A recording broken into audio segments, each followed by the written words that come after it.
ชาวน้อยมาจากหลวงพระบางอยู่ทั้งไหนแหละสบายดีล่ะโอ้ฮะ ก็มาน้ำมันละสาวบัดเนาะมาอยู่พี่พ่อ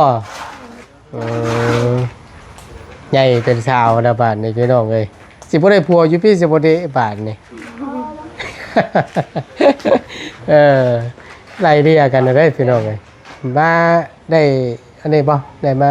ยกใจมาเฮียนพี่ได้บ่เอาพาไปดีแล้วเนาะได้พี่น้องเลยอยู่พุ่นมันกับบ่มีไฟเด้มาอยู่น้ำตาสาวนี่แหละมีอย่างก็กินน้ำกันนี่แหละกันลงมา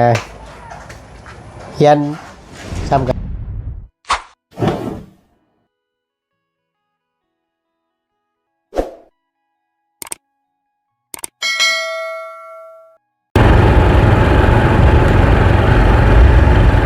บรรยากาศนอกพี่น้องระหว่างการเดินทางเนาะจากครับก่อนรับก่อนนอนเนาะพอดีทั้งประตูนมาแต่บ้านหนองหัวเพิ่นพี่น้องก็เลยถ่ายบรรยากาศเนาะในระหว่างการเดินทางฝนกันสิตกพวกฝนบาดนี่พี่น้องเลยแต่ว่าตอนประตูนเดินทางขึ้นมาน่ะฝนตกเนาะตกแต่ว่าเป็นบางช่วงว่าสั้นซะขึ้นมาพี่ฝันพอนบ่ตกโทรมาบ้านเมื่อกี้นี่ว่าฝนตกว่าสั้นก็ดีคือกันเนาะให้หญ้าปงน้ำแน่ก็จะได้มีน้ำมีในให้งัวควายแปะกินพี่น้องเลยเอาก่อนเดินพี่น้องกราบสบายดีและสวัสดีเด้อพี่น้องเด้อพบเจอกันช่วงแรงๆเนาะแวะเยี่ยมยามทางกีฬาไส้เป็นก้อนก็จังมาเห็นทางน้องไว้น้องลุงน้ำเราหลังจากที่ลุงได้เสียไปแล้วว่าซั่นเนาะก็ได้เอาทางหลานมาอยู่น้ำแวะเยี่ยมยามทำข้าวก่อนนี่จะทับอยู่ได้พี่น้องเองเอาจอดจะนี่ก่อนรถสิบซอยเอาสบอเนาะโอ้เวียนคงอยู่เอาเดี๋ยวเบิ่งก่อนตัวมาอีกวันนี้จนได้มุ้งได้ก็เรียบร้อยเนาะก่อเองจ้าเขาก่อเองบ่โอ้คักเป็นยังไงแปลงติดใช้ตะนอกจ้าเมื่อยเอาแปลงขึ้นมันเป็นอะไรมันใส่ตะนอก มันใส่ทางนอกเอาปกติเลยจ้ะปกติอยู่ทำไมไฟเป็นคนก่อนคงว่าหมดคงโอ้ยเพิ่งไปให้เอาเอ็ดโบกนำโบกไปได้เหรอบอกอัดปากมึงกับเขามั่งว้าวปากกาบ้ามช่วยง่ายใจพิษป่ะเป็นว่างบล็อกพิษจะบ่ต้องเฮ็ดอะไรสัตว์ต้องหันกับไปไหนบ่ต้องอัดขึ้นแล้วต้องอัดคือสิบ่ใช้เจ้าตัวเพิ่นไปทางใดซะจักเราไปใส่ไปเวียกจะโบกซอยเด้อจะโบกอัดใส่ปูนนี่แหละตัวนี้แหละอุดก่อนตัวนี้แหละอุดตะปูนอุดก่อนเฮ็ดแบบได้เนี่ยรุ่นแบบชวาดบ่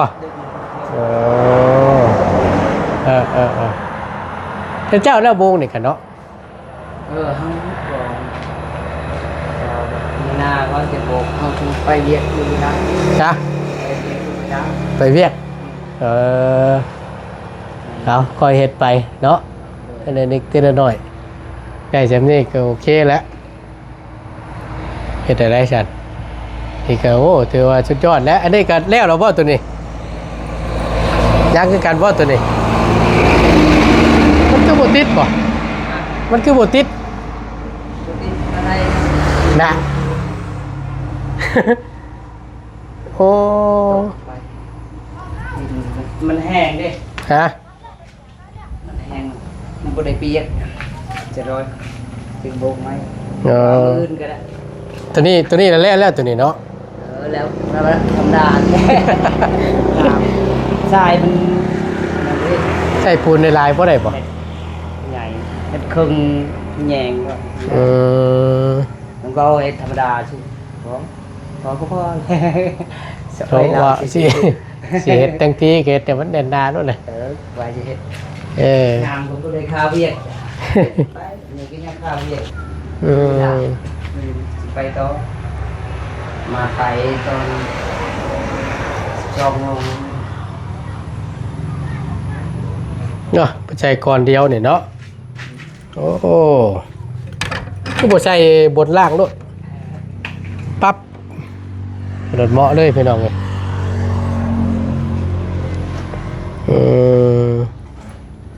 บ่ได้ซื้อตัวล็อกเพิ่นมาป่ะ ครึ่ง ปั๊บ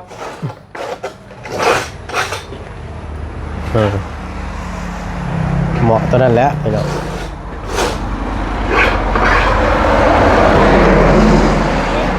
จ้ะผู้สาวนี่โดยเป็นอะไรใจพอเจ้า ก็เป็นไปที่ทางแล้ว พอไปเวลาเข้าไปยังไง ไปส่งอะไรนี้ลูกปลาค่ะ ไปชมลูกปลาไหวขายลูกปลาน้ำบัวเฮ้ย บอไปส่งลูกของปลาเฮาเป็นไปวิละ โอ้โหคือโอ้ยหัวจะดอกพี่น้องกันมาทุนกันได้ระวังพอได้ยินหูอยู่ข้างนึงอย่างนี้ยังมาเศร้าอยู่ไปชมลูกป้าเจ้าไปถนนแล้ว เราอัดแล้วทับไง ถนนแล้วไวเนาะมาบัดนี้ป้าได้มงเราเลย นั่ เอา งทำไหมนั่นน่ะไอ้น้องเล่น อะไร โอ้โหมาใหม่วันนี้สิแล้วเลยเนาะ ขาย มาอีกปัญหาให้ได้ขายเครื่องเด้อ ขายมือวันจันทร์นี่เป็นสิมาใส่บันประตูดิจ๊ะ บ่ใครมาใส่แล้วนะ เวียด เบียด หรือสัก จ้างคนมาใส่ให้เพราะ โอ้สักบันประตูเลยเขาสร้างเพื่อนกับคน คนมาติดตั้งให้พร้อม แม่ อ๋อเท่าไรนั่นล่ะ ก็จักกันได้ว่าพ่อเขา พอเจ้าเป็นคนสร้างเกิดสีแพงอยู่ได้แล้วเนาะรุ่นแบบชัก แพงนะ บ่จวาดขึ้นจวาดลงบ่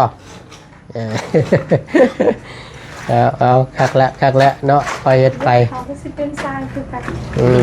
ได้วันนี้อันเรื่องบวกเรื่องอย่างเดียวไว้ก่อนบ่หรือว่าได้ไรนะ โบกแล้ว บวกเลย โบกแล้ว เอาเพิ่มเป็นยัง ไม่มีเงิน บ่มีเงิน แม่ โอ้ยถ่าขายเครื่องให้ไม่ได้ลายก่อนเนาะไล่เราจะคอยบวกทีหลังเนาะ เดี๋ยวคันใครเครื่องในลายแล้วบ่ตั้งหันใหญ่ๆเลยแหละสิโบกเฮ็ดหยัง อ้าวก็บวกให้มันงาม บ่งามกะบ่เป็นหยัง ทางว่าได้ตัวก็ได้ อันนี้ใส่ก่อนเดียวนี่เนาะคือบ่ใส่เอาสองงานโดดล่ะบนล่างโดดนี่อันหนึงโดด ลงทุนหน่อยไปก่อนเพราะว่ามีงบหน่อย บ่ ชะมั่งกับมันกามเลย จ้ะ ว่าปูนกับมันกามเลย ปูนมันกล้ามคือแต่ว่าปูนมันกล้าม ก่อน เออ อยากก่อนครึ่งสักก่อน เป็นอย่าง เป็นหยัง นะใช้อันชาวน้อยมาจากหลวงพระบางอยู่ทั้งไหนแหละสบายดีล่ะโอ้ฮะ แต่ก็มาน้ำมันละสาวบัดเนี่ยเนาะมาอยู่พี่พ่อใหญ่เป็นสาวนะบาทนี่พี่น้องเลยสิบ่ได้ผัวอยู่พี่สิบ่ได้บาทนี่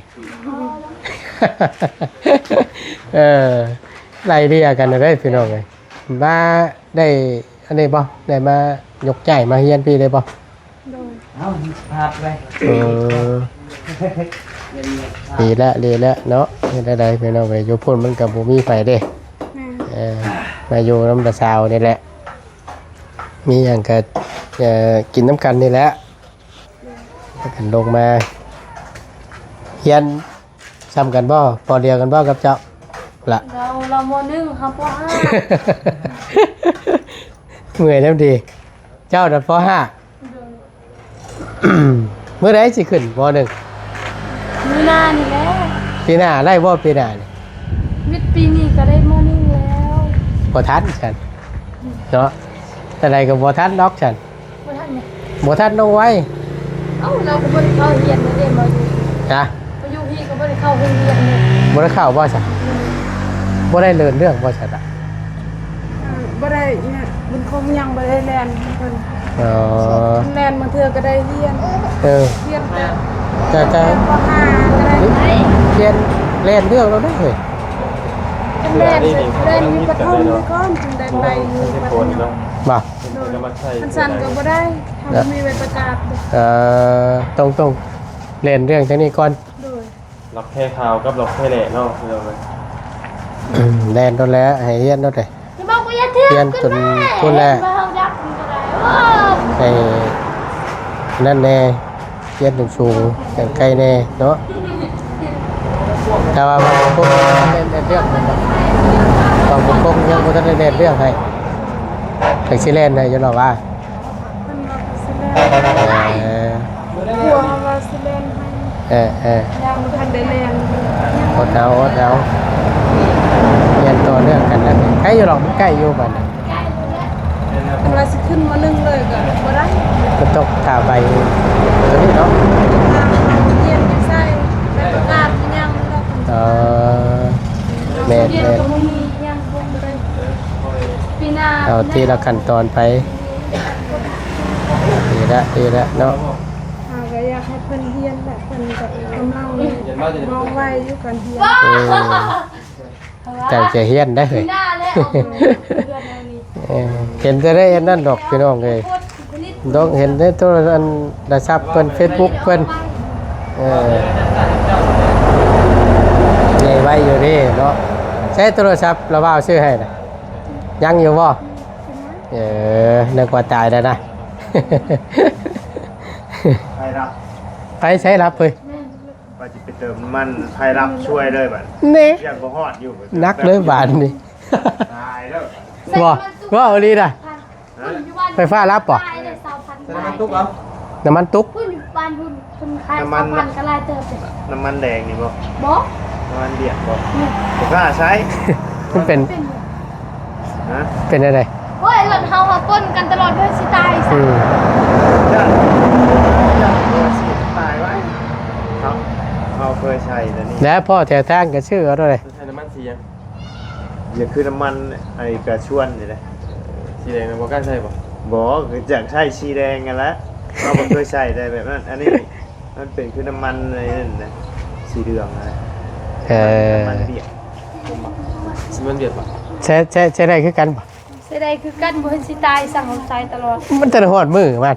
บ่เขารถเวียดนะรถเวียดมึงเขาใส่ตลอดเด้ รถเบียดแล้วกล้าใช้แล้วเขาอ่ะบุกล้าร ถไทยติ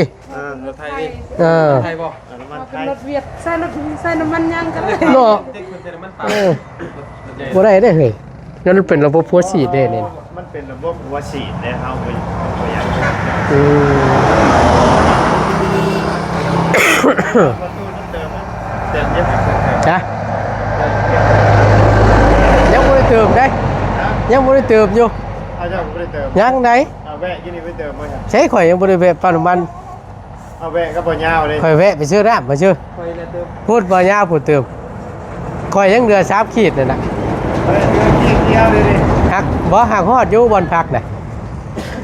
ฮอดอยู่บ่ฮอดกันนี่แล้วยืมเมาส์นี่ยืมเมาส์รถนี่น้ำทองดาวนี่ยืมดูดเดี๋ยวน้ำมันก่อน เราจะใส่น้ำมันเบียด เบียดบ่เนาะเหนื่อยเดี๋ยวนี้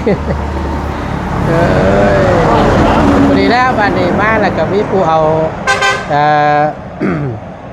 อีหลาน้อยเพิ่นนำเด้เนาะมีโมเด้บ้านนี้ ก็เลยตั้งละสาวว่าอยู่นำขี้ดื้อบ่นับมือได้ล่ะเอ้ย ให้บ่ยังบ่ดึงเด้ ลืมไปแล้ว ไปบ่เอาเด้อไปอยู่บ่ แรกก่อนได้ครับต้น นะถ้าไปพร้อมกันโดดก็ยันน้ำมันเบิดสิบอกให้เบิดไปป้าก่อยเบิดก่อยบ่ได้ยันเมื่อใดสิบอกให้ ดีละเนาะนั่น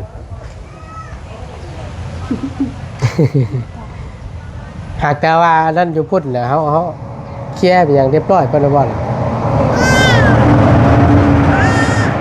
บอกโอ้สันเนาะ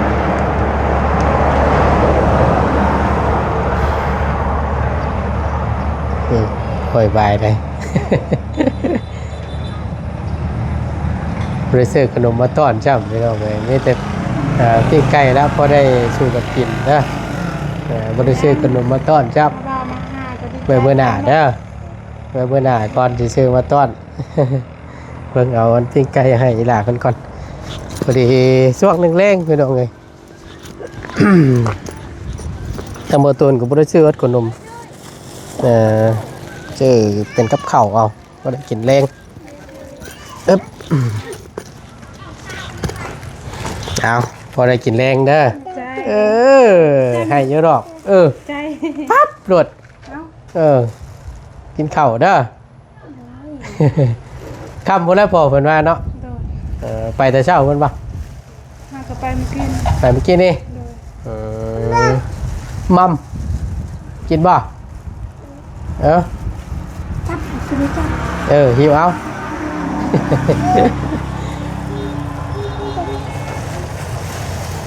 ไก่แล้วเดี๋ยวเนาะเบิดตัวได้อันจ้างมุงนี่ จางมือบอก น้อ มุงเองบ่ จางอย่างก็เรียนต้นกาประมาณ4 บาท นะ แล้วก็ไม่รู้คือกันตัวเฮา ดีแล้วเนาะแต่ว่าเป็นติดตั้งพวกบานประตูมันเป็นจบแล้วเนาะไปขายเครื่องบาทเนี่ยเรื่องโบกเรื่องหยังนี่เอาไว้ก่อนบ่ที่มาหาได้จังว่ากันเนาะปล่อยกันไปแล้วดีละพี่เล่คนขายเครื่องก็ได้มาขายซอยขายเป็นอยู่หรอนะเป็นเยอะวะtức cờแล้วhiểu không đây giờ đâu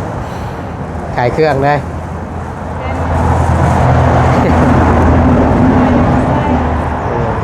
หวยแล้วแพ็คคู่ด้วย